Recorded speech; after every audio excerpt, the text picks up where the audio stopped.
시청자 여러분 안녕하십니까? 제주 MBC 시사진단의 현재훈입니다. 오늘 시사진단에서는 제주 MBC 창사 50주년을 맞아 오버 투어리즘에 대해 다양한 각도로 알아보고 어떻게 하면 지속 가능한 제주의 미래를 만들 수 있을지 전문가들과 얘기 나눠보는 시간 마련했습니다. 오늘은 첫 번째 시간으로 최근 세계적인 관광지에서 등장하는 오버 투어리즘의 실태와 원인을 진단해 봅니다. 또 한 해 관광객이 1,500만 명을 넘는 제주의 경우 관광객 수용력은 어디까지고 제주도민들이 관광객들에 의해 저변으로 밀려나는 현상들을 어떻게 봐야 하는지 집중 점검해 보고자 합니다. 먼저 함께 얘기 나눠주실 분들 소개해 드립니다. 공정여행 네트워크 이매진 피스의 이명신 대표 나오셨습니다.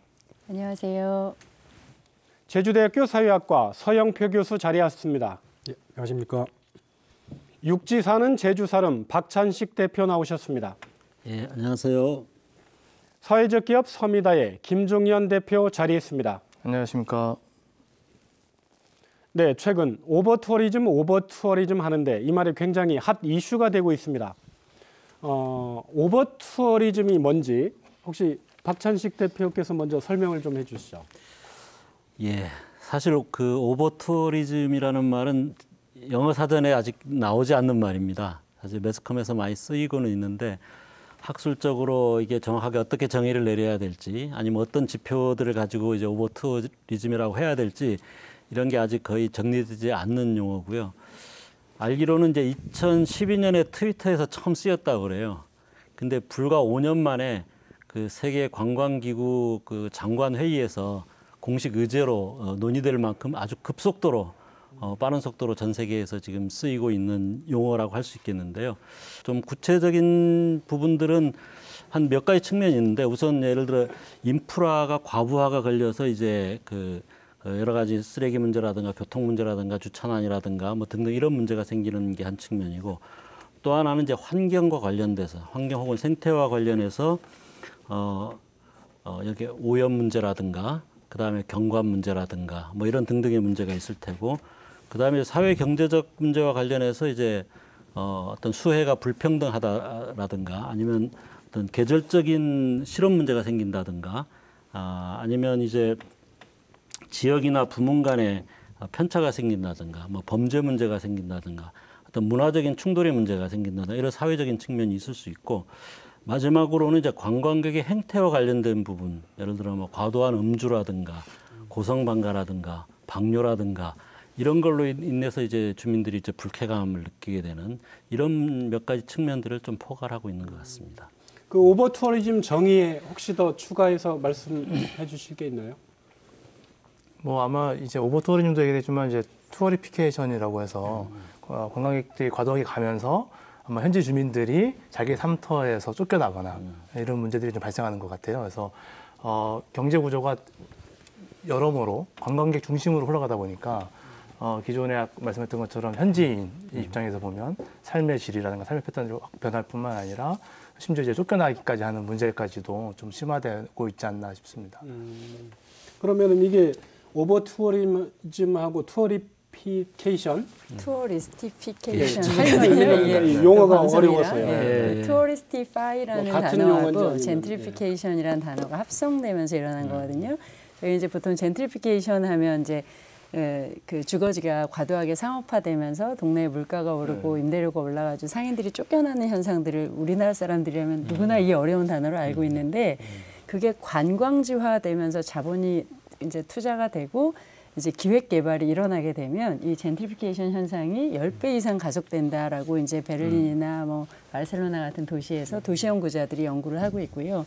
재미있는 것은 그럼 젠트리피케이션하고 투어리스티피케이션의 차이가 뭐냐라고 물어봤더니 뭐라고 하냐면 투어리스티피케이션이라는 용어를 따로 만든 이유가 이 과도한 관광지의 물가와 집가와 그 주거지 비용 상승이 사람들을 쫓겨나게 한다는 거죠. 그래서 관광이 잘 돼서 관광객이 많이 오면 뭐하냐. 나랑 내 소중한 이웃들이 우리 동네에서 쫓겨나는데 아마 제주에서도 신공항 그 집회 때 한 할머니가 관광이 개발되면 주민이 행복해집니까? 이런 질문을 하는 피켓을 들고 나오신 걸 제가 본 적이 있는데 이제 오버 투어리즘, 뭐 투어리스피케이션 이런 어려운 단어를 저희가 주목하게 되는 이유는 UNWTO 아까 말씀하셨는데 UNWTO가 관광의 핑크빛 미래만 2000년대까지 주구장창 얘기했던 중요한 이제 기구인데 처음으로 관광에 부정적 영향도 있다는 걸 인정하게 만든 단어가 또 오버 투어리즘이라는 개념이기 때문에 중요하게 저희가 주목하게 되는 것 같습니다. 그러면 그 오버 투어리즘 원인을 놓고 얘기하는데 단순히 뭐 관광객이 많이 몰린다 이런 현상을 오버 투어리즘으로 정의하기는 좀 그런 것 같고요. 현상하고 원인, 원인은 좀 다를 것 같습니다. 예, 원인은 조금 더 그 장기적인 그 조건에서 설명을 해야 될 것 같은데 일단은 이게 공간이나 또는 문화적 자원이나 경관 이 모든 게 다 상품화되는 그런 경향이 70년대부터 가속화되는 측면이 있고요. 그런 의미에서 이 도시 경관이나 자연 경관 그리고 그것 자체를 심지어는 사람들의 삶의 방식 또는 우리가 다크 투어리즘이라고 얘기하는 것처럼 학살의 현장이나 이런 것조차도 상품화시켜서 사람들을 끌어들여야 하는 그래야만 살아남을 수 있는 그런 조건들이 형성됐고요. 그리고 그 조건이라고 하는 게 뭐였냐면 그전에는 정부가 뭔가를 계획하고 경제를 규모를 관리할 수 있었는데 그게 되지 않으니까 다 지방 정부의 자율적인 것으로 떠넘기게 되잖아요. 근데 이 지방 정부의 입장에서 보면 자신들이 가지고 있는 관광 자원이 있을 경우에는 그것이 가지고 있는 이윤을 극대화시키는 방식으로 갈 수밖에 계속 몰려가는 거죠. 그런 여러 가지 측면들이 근저에 좀 깔려 있다고 저는 생각이 되고요. 근데 결정적으로 지금 다 말씀하셨지만 제가 생각할 때 중요한 것 중에 하나는 이 오버 투어리즘이라든지 투어리즘에 의해서 관광 산업에 의해서 만들어지는 일자리가 굉장히 불안정합니다. 그리고 뭐 안정적 우리가 소위 말하는 좋은 일자리일 가능성이 거의 없습니다. 일자리로 창출되는 것이 케이터링이라고 보통 얘기한 서비스업이라고 얘기하는데 그 서비스업이 불안정한 파트타임일 가능성이 굉장히 높기 때문에 그런 부분도 이 소위 오버 투어리즘의 하나의 효과로 우리가 좀 생각할 필요가 있고요. 제주도에서 그 문제는 굉장히 심각한 문제라고 생각합니다. 일자리가 양질의 일자리가 아니거든요. 그 소위 이 투어리즘이 가져오는 여행 산업 또는 관광 산업이 창출하는 일자리는 대단히 불안정한 일자리일 가능성이 높다는 점을 좀 말씀드리고 싶습니다. 혹시 이렇게 볼 수 있는 건 어떤가요? 예를 들어 관광객이 많이 몰린다. 물론 현지에 있는 일상적으로 삶을 영위하는 분들은 뭐 불편한 일이 발생할 수도 있겠지만 관광업계에 종사하는 분들은 다다익선 아닌가요? 그러니까 관광 산업이라는 게 좀 그런 측면이 있는 것 같습니다. 그러니까 수혜 집단과 비수혜 집단이 좀 현저하게 구분되는 그런 부분이 이제 관광 산업의 특징 중에 하나라고 볼 수 있을 것 같고요. 근데 그 중에서 이제 오버 투어리즘이라고 한다면 그 비수혜 집단이 단순히 비수혜라는 차원을 넘어서서 이제 피해 집단화, 이렇게 피해 집단으로 되고 있다라는 거죠. 물론 피해는 다 같이 보긴 하지만 아무런 수혜도 없이 피해만 보는 이런 양상이 이제 나타나게 되면서부터는 이제 오버 투어리즘이다라고 이렇게 얘기할 수 있는 거 아닌가 이런 생각이 들어요. 베니스 같은 경우는 15년 전에 인구가 17만까지 됐었는데 지금 5만 5천까지 떨어져 버렸거든요. 한밤중에 거리를 돌아다니면 그 아름다운 베니스가 막 기괴한 느낌이 이렇게 드는 상태가 된 거예요. 이미 도시 공동화 현상이 일어나고 있어요. 왜냐하면 밤에 따뜻한 불이 켜있던 주거 지역의 주민들이 물가가 너무 오르고 생활용품을 팔던 가게, 정육점, 야채 가게가 물가를 감당하지 못해서 문을 다 닫으니까 사람들이 다 떠나기 시작하죠. 지난해에 한양대에서 연구조사한 결과에 의하면 북촌 주민들도 이탈률이 지금 10%가 넘게 종로구청에서 조사에 의해서 나오고 있거든요. 그래서 어려운 얘기긴 하지만 투어리스피케이션 다음으로 나온 새로 이것도 구글에만 나오고 등재 안 된 단어인데 디즈니피케이션. 북촌은 디즈니랜드가 아니다. 베니스는 디즈니랜드가 아니다. 만약에 저희가 제주에 관광을 왔는데 여행을 왔는데 월정리에 갔는데 6시가 넘으면 동네가 텅 비어 있다면 서울의 북촌에 가서 게스트하우스에 묵었는데 한밤중에 텅 비어 있다면 이거는 민속촌이지 진짜 살아있는 어떤 경험을 한 여행지가 아니잖아요. 그래서 이게 과잉 관광을 하게 되면 아까 처음에 얘기하신 것처럼 사는 사람의 삶의 질도 떨어지지만 여행의 근원 중에 하나가 사람이 살기 좋은 도시가 여행하기 좋은 도시다라는 말이 있잖아요. 쉬운 말로 하면 오버 투어리즘이 여긴 사람을 돈으로 보는구나 라는 느낌을 딱 주게 하는 어떤 공간 경험을 하게 하는 것이 오버 투어리즘이 도시와 마을이라는 거대한 스케일에서 일어나는 현상인 것 같아요. 그 이제 지속 가능성을 놓고 보면 이제 문제가 생기는 거죠. 이제 네. 관광 사업체도 네. 분명히 이제 많은 사람이 오긴 하지만 우리가 아까 식당 얘기를 하지만 식당에서도 갑자기 TV다 이런 데 유명해지지 않습니까? 그러면 서비스 역량은 떨어지는데 사람 갑자기 몰리면 맞아요. 오신 분들이 이제 불쾌감을 올리고 이제 다시 악평들이 올라가기 시작하면 사람들이 안 오는 거예요. 그래서 이제 부침이 너무 심해지는 거죠. 그러면 이제 당장은 이익을 본 거 보겠지만 오래 못 가는 경우들도 더 많이 났거든요. 그래서 관광을 갖게 하는 여러 가지 매력도들이 이제 저감됨으로써 오래 못 갈 수 있다 이런 거죠. 근데 이제 그게 뭐 자본의 입장에서야 투자를 했다가 이익이 안 나면 떠나면 되는 문제이긴 하지만 삶의 터를 가지고 있는 사람들의 입장에서는 여기서 오래 자기의 삶을 영위하는 게 되게 중요한 관점이라서 자본에서 바라보는 오버투어리즘 이슈와 삶이라든가 이제 공동체라든가 주민이 바라보는 이슈는 좀 달라질 수밖에 없겠다 이런 생각이 좀 듭니다. 좀 다른 각도에서 이야기를 해보면 관광객들이 오게끔 했던 그 매력적인 요소를 갉아먹는 방식의 그 경쟁을 할 수밖에 없는 그게 가장 중요한 현실 중에 하나라고 생각되는데 그것도 뭐하고 어떤 것과 또 연결이 되냐면 그러니까 이 투어리즘을 관광 산업을 진흥하기 위해서 국제 행사라든지 또는 스포츠 행사라든지 이런 것들 유치합니다. 근데 그렇게 되면 뭐하고 관련되냐면 대형 개발 사업하고 연결이 됩니다. 그럼 대형 개발 사업을 하고 결국은 서로 경쟁하다 보면 우리 동네가 훨씬 더 이런 리조트라든지 뭐 레저 시설이라든지 이런 게 더 많아라고 국제적인 이 관광지의 목적지가 되는 그런 도시들끼리 경쟁을 하게 되면 가다 보면 도대체 제주도가 다른 곳과 무슨 어떤 차별성이 있지? 라는 그러니까 스스로가 가지고 있는 굉장히 매력적인 컨텐츠라고 보통 요즘 많이 얘기하잖아요. 그 컨텐츠를 갉아먹는 방식으로 경쟁을 하게끔 내몰리는 현상. 이게 굉장히 심각한 문제라고 생각합니다. 네. 그 점과 관련해서 이게 도시 관광하고 또 제주도와 같은 주로 자연과 생태 중심의 이런 관광 부분이 또 그 관광지의 특성이 또 다른 것 같아요. 예를 들어 바르셀로나나 이런 데는 물론 너무 특정적이 많아서 문제가 되긴 하지만 기본적으로는 도시 관광이거든요. 그렇기 때문에 거기 가서 사람들이 많아야 재밌어요. 사실은 관광객 입장에서도. 근데 제주도 같은 경우는 사실은 그런 홍콩이라든가 바르셀로나 같은 이런 도시 그걸 보러 오는 건 전혀 아니거든요. 제주도가 가지고 있었던 원래의 어떤 자연적인 모습 이런 것들이 그 매력의 원천인데 사실 이제 훨씬 더 쉽게 그 매력의 원천을 잃어버릴 가능성이 많은 거죠. 예, 그러면은요, 뭐 전 세계적으로 올해 오버투어리즘과 관련해서 뭐 여러 가지 뉴스들도 나왔었고요.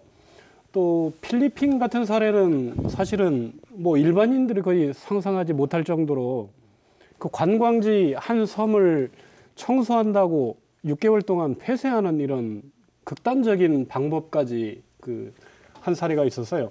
먼저 관련 영상 보시겠습니다. 보라카이 동쪽 블라복 비치. 다른 해변과 달리 유난히 바닷빛이 어둡습니다. 가까이 가보니 바닷물에서는 악취가 진동하고 이끼가 가득합니다. 정화되지 않은 오폐수가 그대로 바다로 흘러 들어가고 있는데요. 한국인을 포함해 한 해 관광객 200만 명이 찾는 보라카이. 현지 주민의 40배가 넘습니다. 제주도 우도보다 조금 큰 섬에 많은 관광객들이 몰리다 보니 여러 환경 문제들이 발생한 것입니다. The national government has decided for this temporary closure because of the problems of the environment, problems of congestion on our island, and problems on overpopulation. So those were the main reasons why the national government has decided to close Boracay for 6 months.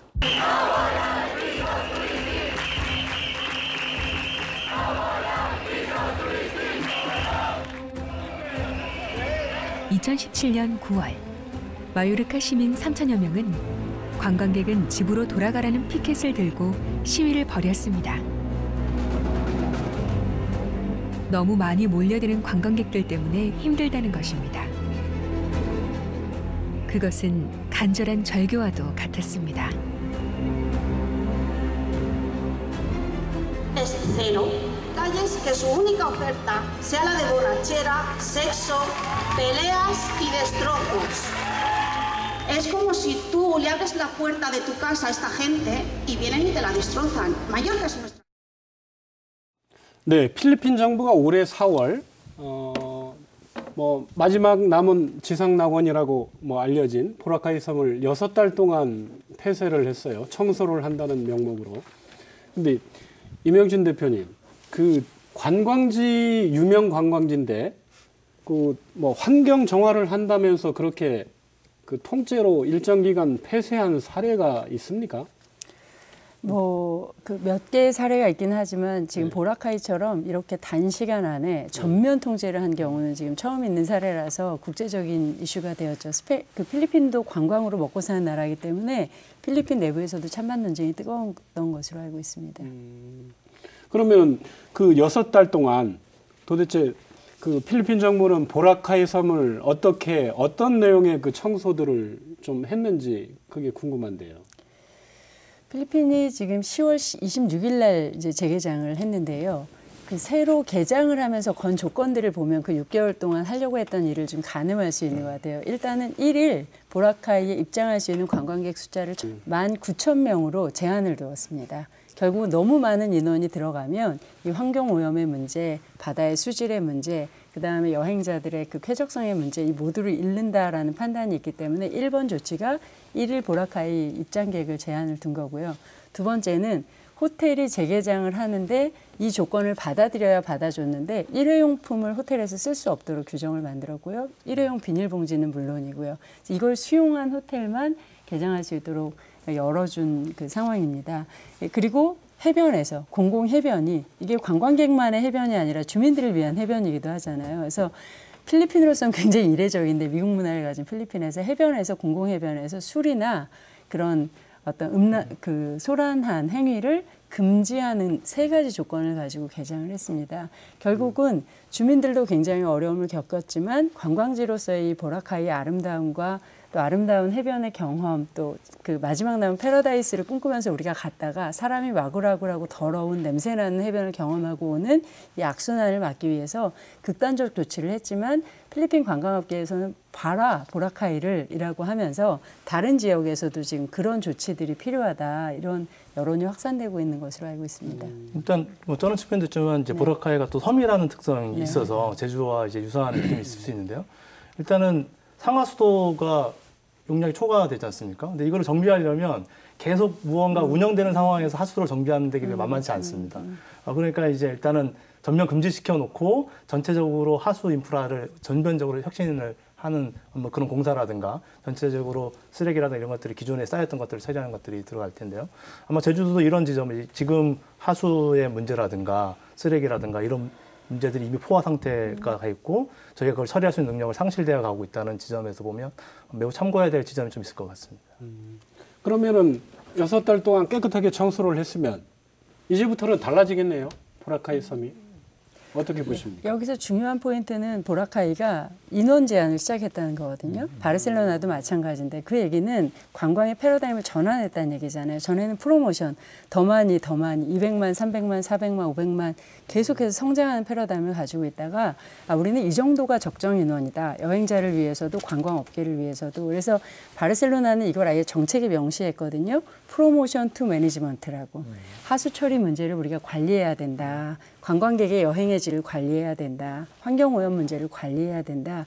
그 적정 용량과 인원수가 얼마인가를 그 6개월 동안 적어도 연구했다는 거죠. 전문가들이 함께 모여서. 그리고 그걸 주민들, 관광업계, 호텔업계하고 협의를 했다는 거죠. 그리고 그것에 맞는 합의에 다다른 정책들을 바르셀로나는 민주적으로 만들었는데 보라카이는 어땠는지 모르겠어요. 두테르테 정치가 워낙 독재 정치이기 때문에 다른 패러다임을 갔을 것 같지만 본질을 하나 짚는다면 프로모션 투 매니지먼트라는 지속가능한 관광을 위한 전체 관광의 패러다임 전환이 있었던 전환의 시간이었다라고 생각할 수 있을 것 같아요. 그 혹시 너무 급작스럽게 그렇게 거의 독재적인 방식으로 이렇게 6개월 동안 폐쇄하는 이런 조치를 내리면 사실은 그 관광 산업 일상적으로 먹고 사는 현지 주민들 같은 경우엔 이건 좀 너무한 처사 아닌가. 그래도 사전 예고도 해주고 다른 좀 상식적인 수준의 방법들이 있는데 그런 업계의 불만은 혹시 없었는지 모르겠습니다.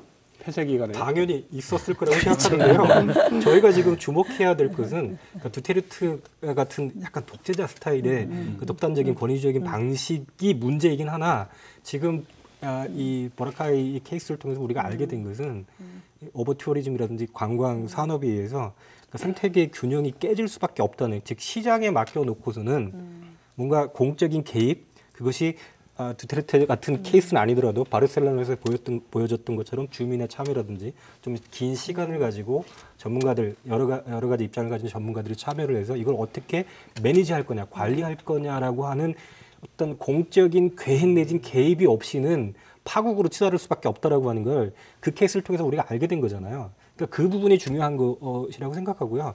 그 케이스에서 생겼던 아주 세부적인 문제나 이런 것들은 당연히 있었겠죠.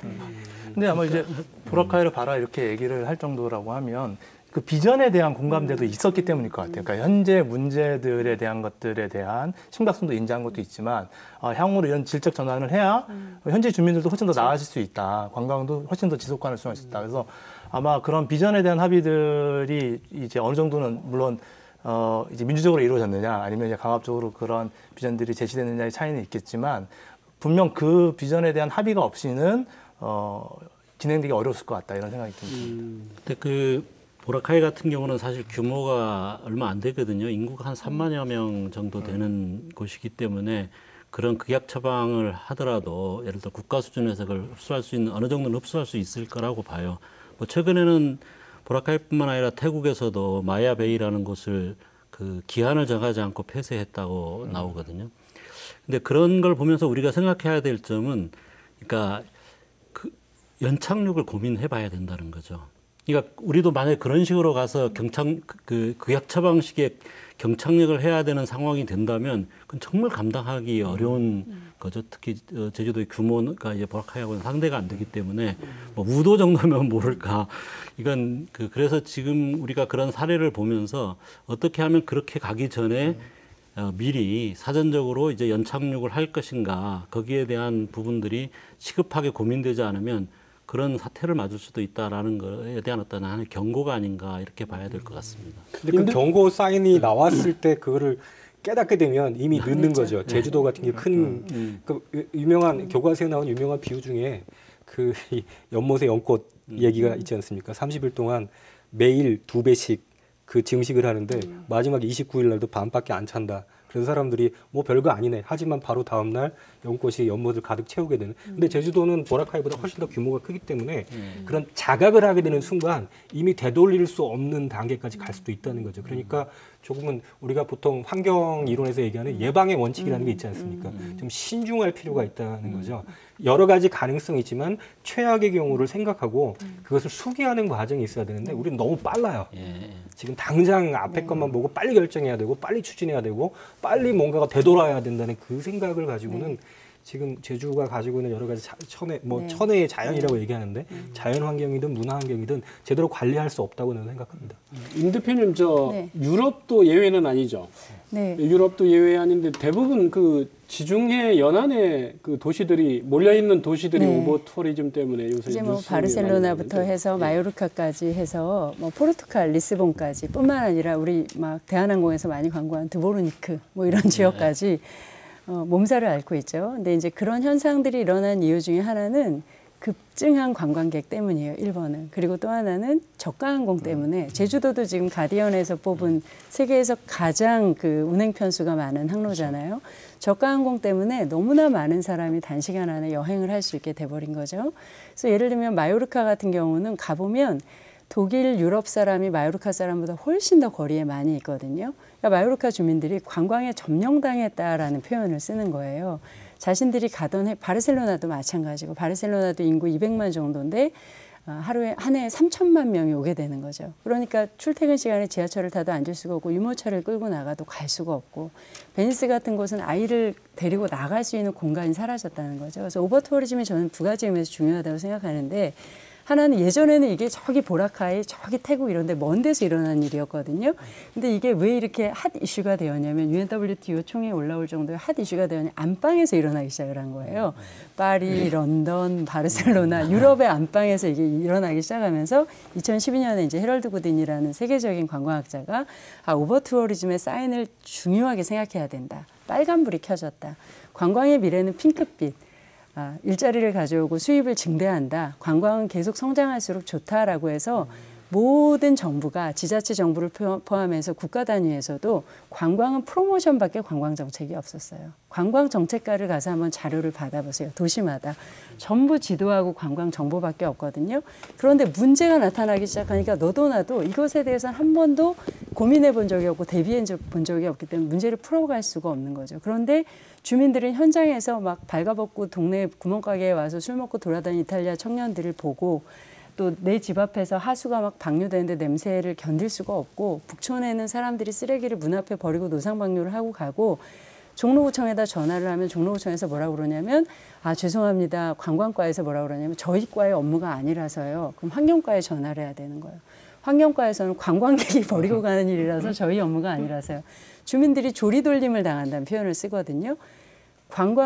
관광지화가 되면 제주도는 아마 너무 잘 알고 계실 것 같아요. 그것은 어느 한 부서에서 해결할 수 없는 섬 전체의 도시 전체의 일이 되어버리는데 그 현상이 이미 나타날 땐 늦었다는 거죠. 그래서 오버 투어리즘 얘기를 하면 관광협회나 호텔협회나 이런 데에서는 뭐라고 그러시냐면 우리는 아직 멀었다. 그것은 일부의 지역에서 일어나는 일이고 극성스러운 사람들이 시위를 하는 거다. 베니스시에서도 똑같은 얘기를 하거든요. 그러나 그 빨간불이 켜졌을 때조차 이것을 향해서 우리가 매니지먼트하고 예방을 하는 장기적인 정책을 만들지 않으면 환경도 파괴되고 관광지로서의 생명력도 상실하는 그런 결과를 결국 모두가 겪을 수밖에 없다는 게 그럼 우리나라 사람은 좀 이렇게 좀 억울한 생각이 들 수도 있겠어요. 어쨌거나 경제가 발전하고 네. 선진국이 되면 시간적 여유도 생기고 소득 수준이 높아져서 국내 여행하는 거에서 이제 가까운 해외 그리고 먼 유럽까지 우리나라 국민들 많이 다니지 않습니까? 그런데 그렇게 생활 소득 수준이 높아져서 그런 유럽 여행, 뭐 남미 여행 이런 여행을 다니는데 그게 내가 과연 그럼 오버 투어리즘을 발생하는 원인이 돼버린다 이런 우리나라 사람 같으면 그런 느낌도 또 들겠어요. 어떤 행위에다 당연히 이제 명함이 있는 거니까요. 근데 이제 실제로는 앞서서는 이제 소 교수님께서는 이게 어떤 자본적인 논리로서 기존의 제조업으로 더 이상 일자리를 만들 수 없고 이익은 창출할 수 없으니 그것도 이제 소비 산업으로서 이제 진출하는 모습을 보고 있지만 또 반대로 보면 사람들이 일단 경제적 여유가 좀 생겼고 노동 시간이 좀 줄어들면서 시간적 여유도 좀 생겼고 그다음에 아까 이 저가 항공사 발달하니까 과거에서 서울 부산 가는 것보다 서울 제주 오는 비용이 훨씬 더 싸졌고 이러한 이제 느낌 속에서 사람들이 원하는 게 이제 조금 더 다른 삶의 방식이라든가 자연이라든가 문화라든가 이런 소비 욕구도 좀 생기고 있는 거죠. 이거 이제 호응하면서 이제 그 전 세계 관광객들이 엄청나게 증가하고 있는 거예요. 그러니까 한 통계에 의하면 이제 한 15년 전쯤에 전 세계의 그 관광객들이 한 7억 명이 좀 안 됐는데 15년 만에 이제 12억 명이 넘었고 앞으로 한 2030년 되면은 18억 명 또 50% 또 증가한다는 거. 이건 이제 국제 관광객만이고요. 이렇게 서울 제주 오가는 이제 내국인 관광객 치면 우리가 감당할 수 없는 정도로 전체의 전 세계 모든 국민들이 이제 새로운 어떠한 경험들을 위해서 떠나고 있다. 이거에 대한 어떠한 우리 전체적인 인식을 좀 해볼 필요가 좀 있는 것 같아요. 이 원인이 밑바탕에는 깔려 있다. 그럼 해외여행 자제해야 됩니까? 그런 오버 투어리즘으로 좀 몸살을 앓는 지역은? 좀 난감한 질문이네요. 네. 근데 좀 그런 일종의 지금 관광이라고 하는 것도 뭐라고 할까요? 소비주의의 일환인 것 같아요.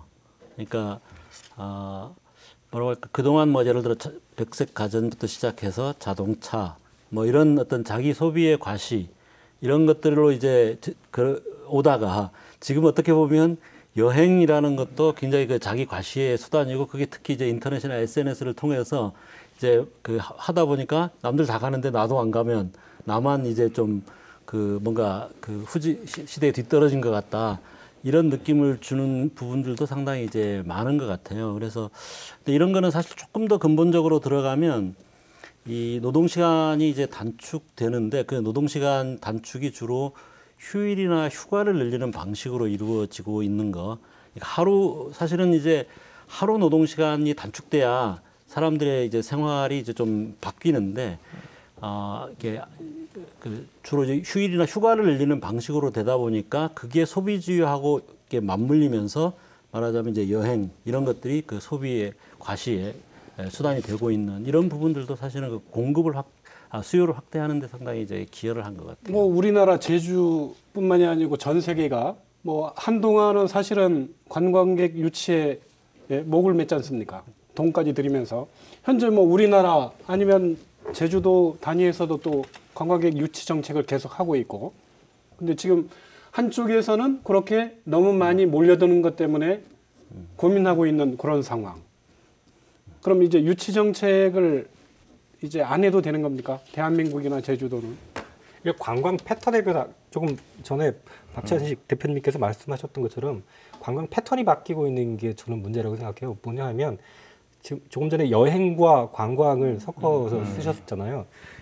여행이라고 하는 건 그러니까 뭔가 공감하거나 또는 건축물에 대해서 살펴보거나 아니면 자연과 교감하거나. 근데 지금 우리가 가지고 있는 관광 패턴은 쉽게 찍을 수 있는 사진, 그다음에 인터넷을 통해서 또는 SNS를 통해서 이야기한 포인트에 있는 뭐 맛집. 근데 그것이 다 패키지화돼 있고요.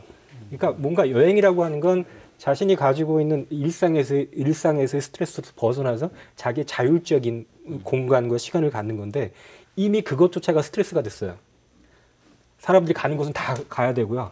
가서 이 공간이 어떤 의미를 가지는지를 생각하지 않아요. 그냥 사진을 한 장 남겨서 자기의 폴더에서 넣어놓는데 다시 꺼내보지 않는. 그러니까 그게 계속 뭔가 질을 가지는 게 아니라 이미 만들어진 패턴을 따라다니는. 그러니까 결국은 양은 많아지지만 그러니까 소위 사람들이 얘기하는 여행으로서의 의미. 자기가 여행도 일종의 예전에는 학습이잖아요. 학습의 과정이고 뭔가를 깨닫는 과정인데 그런 건 전혀 없이 그냥 밀려다니는 식의 그것이 관광의 패턴이 되면서 감당할 수 없는 그 규모까지 가는 거죠. 저는 그 부분을 좀 생각해 볼 필요가 있다고 생각해요. 네. 그럼 우리 제주 한번 그 얘기해 보죠. 제주는 뭐 유네스코 3관왕, 저희 국제자유도시 뭐 추진하면서 대대적으로 국제 관광지로 잘 알려져 있습니다. 그러면은 과연 제주는 그런 오버 투어리즘에서 자유로운지 관련 영상 보시고 말씀 나누겠습니다. 최근 몇 년 사이 유명세를 타면서 여행자들에게 핫플레이스로 알려져 있는 월정리. 1km 남짓한 해안선을 주변으로 최근 몇 년 사이 카페와 펜션, 식당이 빽빽이 들어섰습니다.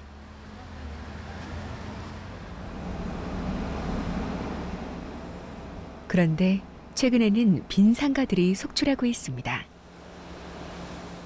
상가 유리벽에는 임대라고 쓰인 종이를 어렵지 않게 볼 수 있습니다. 이 상가 건물의 경우 20곳 가운데 절반이 비어 있습니다. 몇 년 전에는 볼 수 없었던 광경입니다. 높은 임대료 탓에 힘겨워하던 상인들이 하나 둘 떠나고 있습니다. 이곳 지가와 건물 임대료가 널뛰듯 뛰었기 때문입니다. 3, 4년 전 장사하셨던 분들은 거의 다 떠나셨다고 보시면 돼요. 그러니까 월세가 10배 이상 넘어가는 순간 이제 이익이 줄어들다 보니 비좁은 개살구가 됐죠. 일을 나갈 거야. 일을 나갈 거예요. 일로. 해변에만 줄지어 있던 가게들이 임대료가 싼 마을 안쪽으로 계속 들어서면서 주차 문제도 심각해지고 있습니다. 농기계들이 넉넉하게 다니던 길은 차량들로 정체되기 일쑤. 주민들은 분통이 터집니다. 그냥 주차하면은야 하나만 주차하면 좋은데 그 뒤에 줄줄이 주차하고 그냥 가로치기로도 막 해불고면야 우리가 지나갈 수가 없어 마시 오토바이 탕. 결국 다 나이 드신 분들이고 원하냐 이들가 엄청나게 위험해 마시게 농사철에고 우리 해녀하러 갔다 올 때는야 무소왕이네야 지나가질 못할 정도다 월정이 그냥. 네, 관련 영상 보셨지만 제주 역시 오버 투어리즘에서 자유롭지 못한 것 같습니다. 예. 제주 오버 투어리즘 상태인지 아닌지 서영표 교수께서 먼저 좀 진단해 주시죠. 오버 투어리즘이라고 저는 생각합니다. 일단 가장 제가 제주 사람이 아니고 제주에 온 지 6년 반 정도 됐거든요.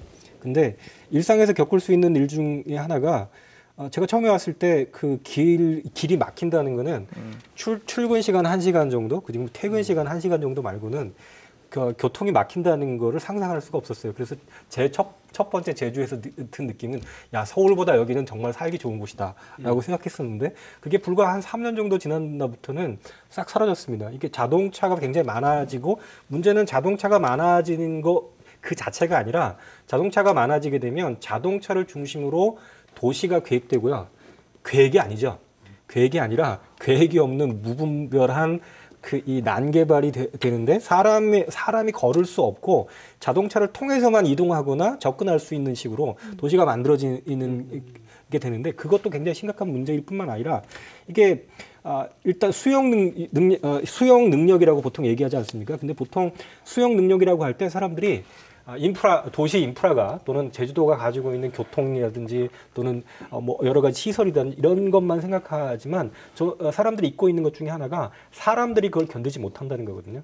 사람들이 견디지 못한다는 건 일상이 깨지고 이 삶의 방식이 무너지고 이런 것들은 유럽에서도 흔히 나타나는 문제인데 그것보다는 사람들이 어떤 식의 침성을 자꾸 가져가게 되냐 하면 토지, 공동 목장, 바다, 건물 이런 것들이 사실은 자신의 삶이 묻어 있고 또는 예전에 집합적인 기억이 있고 또는 가족과의 관계를 묶어주는 끈이었는데 그게 다 어떻게 되냐면 이 3.3 제곱미터당 얼마지?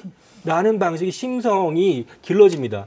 머릿속으로는 제주의 문화가 중요하고 제주의 가치가 중요하고 우리는 제주 사람이야라고는 정체성이 있지만 실제 자기 당장 앞에 문제에 닥치게 되면 이거 얼마 올랐지? 라는 식으로 생각하게 되는데 그게 뭐냐 하면 제주가 가지고 있는 이게 문화적 자원일 수도 있고요. 관광객들이 보고 싶어하는 것일 수도 있겠지만 어쨌든 제주의 삶을 지탱했던 사회적 뿌리가 밑둥부터 잘리거나 뿌리자루 뽑힌다는 겁니다. 이것도 저는 우리의 수용 능력을 벗어나서 삶을 파괴하고 있다는 겁니다. 저는 이 부분이 제주 사회를 지탱할 수 있는 힘 어떻게 보면 그 자체로 제주다움을 완전히 파괴하는 과정이고 그게 가장 핵심적인 문제라고 생각합니다. 혹시 아직은 그렇게 과잉 단계는 아니다. 좀 그렇게 생각하시는 분이 없습니까? 이제 빨간불일 수도 있고요. 노란불일 수도 있죠. 그러니까 뭐냐면 사람이 뭔가 아프기 시작했어요. 근데 진단했는데 이게 위가 아팠는데 위암 단계일 수도 있고 아직 위험이 좀 나온 단계일 수도 있고 물론 이제 증상은 있지만 이 단계를 우리가 잘 판단을 해야 또 이제 처방도 제대로 좀 나올 수 있는 거니까요. 제가 볼 때 한 노란불 정도는 분명히 꼈다. 그리고 이제 증상이 우리가 자각되기 시작했다라는 차원이고요. 근데 아까 이제 보라카이처럼 이제 극단적 처방을 대응할 수준은 아니고 일단 이제 예방적 차원에서 선제적으로 좀 대응할 수 있는 것도 우리가 좀 빨리 도민사회가 방향을 재정립한다면 대응할 수 있는 좀 시기는 아닌가. 그래서 또 하나는 한 가지만 또 얘기를 드리면 이게 무수히 또 변화의 속도가 엄청 빠르지 않습니까? 이게 항상 또 지금의 속도가 가속화될 거라고 또 가정을 하지만 우리가 또 대비해야 될 극단적 상황들은 뭐냐면 반대의 상황일 수도 있거든요. 그러니까 예를 들면 지금 이 제주도의 관광객들이 이제 줄기 시작을 했어요. 예. 그러니까 작년에도 이제 중국인 관광객이 안 들어오면서 줄었고 올해는 심지어 내국인 관광객도 줄었고요.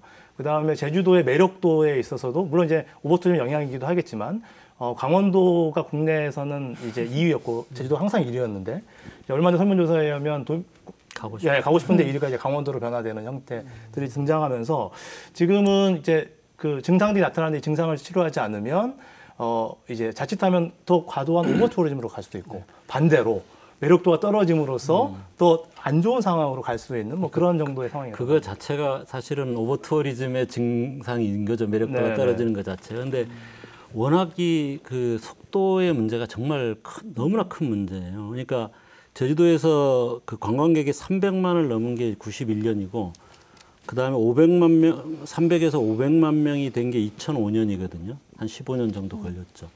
근데 500만 명에서 1000만 명이 된 게 2013년이니까 한 8년 정도 걸렸어요. 근데 1000만에서 1500만 된 거는 3년밖에 2013년에서 2016년이 되니까 1580만까지 갔었어요. 작년에는 이제 1470만으로 좀 줄었지만 이 속도라는 거는 정말 예를 들어 100만에서 200만 된 거하고 1000만에서 1500만 이건 정말 이제 상상할 수 없는 속도고 그리고 또 그 속도에 따라서 이제 관광객만 는 게 아니라 이제 이주민 인구가 늘었거든요. 그러니까 이런 부분들이 같이 이제 맞물리는 거예요. 관광객이 늘어나는 그 부분 때문에 사실 이주민도 늘어날 수가 있는 거죠. 왜냐하면 먹고 살 길이 이제 거기 있으니까 이제 이주민이 늘어나는 거기 때문에. 그러면은 어쨌거나 한동안 최근 뭐 10년 정도 거슬러 생각하면요. 관광객이 해마다 많이 늘어나면 늘어날수록 도민 대다수, 특히 관광산업계 종사자를 중심으로 좋았었어요. 환호했죠. 어느 누구도 그거에 반대하지 않았지 않습니까? 다다익선이라고. 한동안 그랬는데 그럼 갑자기 이런 얘기를 하면은 도민이나 관광업계 종사자들 입장에서는 좀 어이없는 그런 현상이 돼서.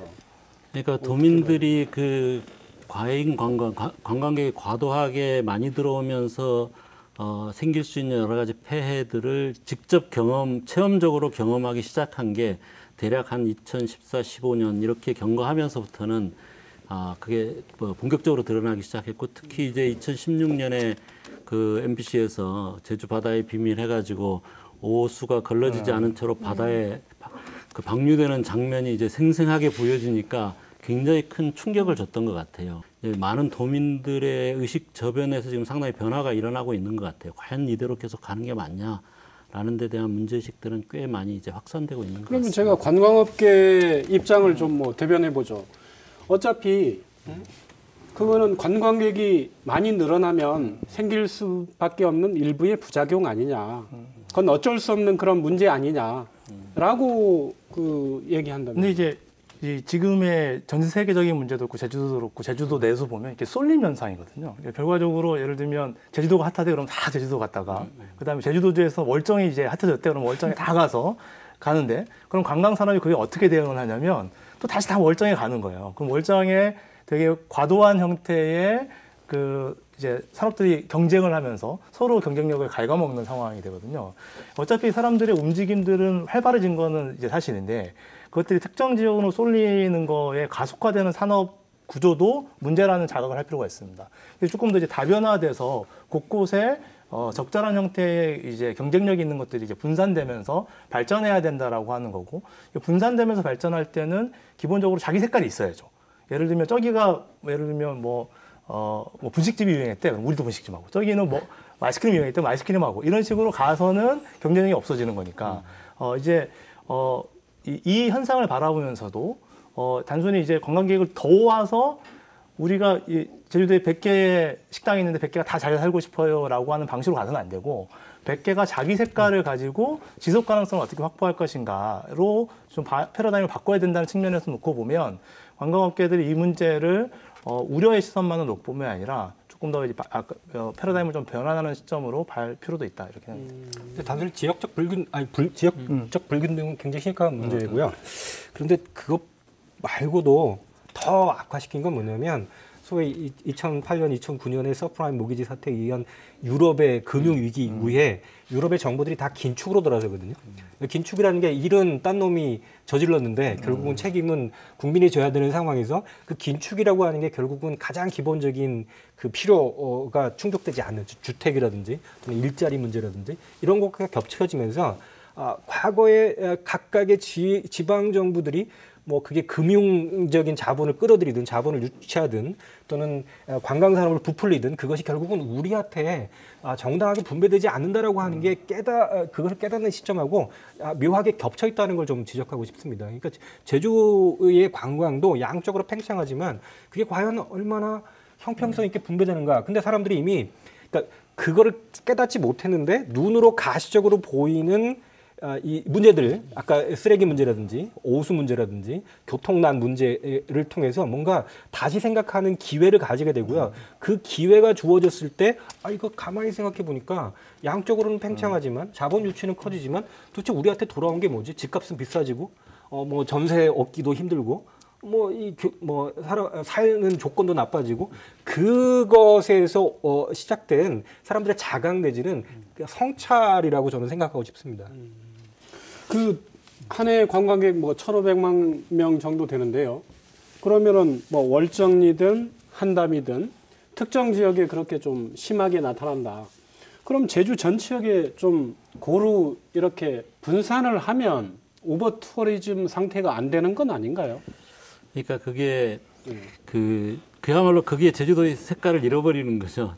예를 들어 제주도가 발전한다는 게 모든 곳이 사실상 도시화돼 버리면 그게 제주도의 매력이 없는 거죠. 그러니까 물론 이제 어떤 관광을 일정하게 이제 상품화하더라도 어떤 방식으로 하느냐라는 것은 이게 도시화되는 방식으로 할 거냐라는 부분은 분명히 있지만 자칫해서 지금처럼 곳곳이 다 도시화돼 버리면 그건 제주도가 가지고 있었던 매력이 이제 상실되는 건데, 그러니까 땅값이 자산 가치가 올라가는 부분에 대한 기대감 때문에 개발이 덜 된 지역 우리도 개발돼야 된다 이런 욕구가 여전히 있다는 거죠.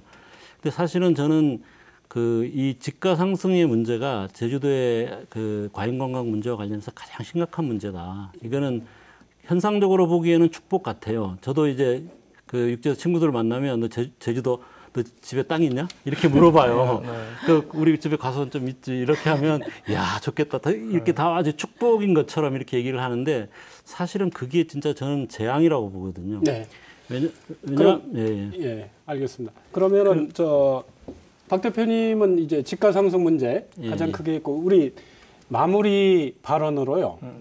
제주의 오버 투어리즘 문제 가장 심각한 부분. 어떤 건지. 박 대표님은 집가 상승 문제 말씀해 주셨으니까 한 2, 30초에서 짧게 마무리 발언으로 일단 해주시죠. 가장 빨간불이 켜져 있는 거는 이제 하수와 쓰레기 같은 이제 폐기물에 대한 처리 이슈인 것 같아요. 왜냐하면 과거에는 이 인프라가 여유분이 있으니까 이게 우리의 돈이 들어간다고 별로 생각을 하지 않은 거죠. 그거를 위해서 개발이 이루어지더라도 사회적 비용은 별로 크지 않다고 생각을 했었는데 최근에 이제 하수가 이제 포화되면서 계획을 나온 거 보면 한 2조 몇천억 정도가 투입돼야 한 100만 정도를 견딜 수 있는 정도로 이제 할 수 있다라는 거예요. 그러니까 이제 더 이상 늘어나면 이 환경적인 관리 비용이 기하급수적으로 늘어나는 것들을 이제 도민들이 체감하기 시작할 것 같습니다. 그리고 이거를 선제적으로 대응 못하면 제주도 매력이 완전히 또 이제 박살나는 문제가 될 거고요. 임 대표님은 어떤 부분 가장 걱정되세요? 저는 이제 본질은 저희가 월정에 가는 게 아니라 월정리에 가는 거잖아요. 우리가 여행을 떠나는 것의 본질은 출발이 아니라 도착에 있는 거거든요. 근데 도착이 무인도가 아니라는 거죠. 누군가의 마을, 누군가의 골목, 누군가의 삶의 한가운데에 도착을 하는데 관광객들은 무인도에 가듯이 가서 여행을 해요. 그리고 관광 정책이 결정될 때는 관광업계의 의견이 반영이 돼요. 힘이 세니까. 그다음에 정부에서 관여를 하죠. 그리고 여행자의 만족도가 고려가 돼요. 근데 거기에 한 주체가 빠져 있었는데 그게 누구였냐면 주민이라는 거죠. 주민은 민원을 넣거나 길에 나서 시위를 하거나 이것밖에 언로가 없었어요. 그런데 우리가 지금 문제되는 지역이 다 어디죠? 우도, 월정리, 사람들이 살고 있는 곳이 관광지화될 때 일어나는 문제가 오버투어리즘의 본질이기 때문에 관광을 통제하지 못하면 관광에 통제당한다라는 문장이 있거든요. 오버투어리즘이 문제다가 아니라 관광의 속도와 관광의 질과 관광의 양을 어떻게 제주도민의 입장에서 이곳을 계속해서 살아가야 하는 사람들의 삶의 입장에서 견딜만 하고 누릴만 한 것이 되도록 지속 가능한 것이 되도록 만들어갈 것인가라는 질문으로 나아가게 하는 디딤돌로 삼아야 될 일이라고 생각합니다. 서 교수님 가장 큰 걱정 뭡니까? 우리 스스로를 관광객의 시선으로 바라보게 되는 거죠. 지금 말씀하신 것과 이렇게 맥이 다 있는데 제가 지도하는 석사 과정 학생 한 명이 월정리를 케이스로 해서 석사 논문을 쓰고 있는데 그 친구의 가장 첫 번째 문제 제기는 월정리라고 하는 게 관광객의 시선에 의해서 낭만화된 것, 즉 우리의 삶이 있는 건데 그 우리의 삶을 자꾸 관광객의 시선으로 우리를 보게 되는 거죠. 그러면 결국은 우리의 삶은 없어지는 겁니다. 그 부분이 저희가 지금 관광산업 과잉에 대해서 이야기하면서 과연 사실은요, 밖에서 오는 사람은 손님이고요. 이게 여기 있는 사람들이 손님을 대접하는 입장이어야 되는데 지금 전혀 그렇게 되고 있지 않습니다. 마치 우리는 다 서비스를 해야 되는 것처럼 제주 사람들은 모두 친절해야 되고 제주 사람은 모두 관광객이 오면 인사를 잘하고 뭔가 서비스를 줘야 될 것처럼 전제를 하고 있는, 그런데 문제는 그렇게 우리를 바라본다는 거예요, 자꾸.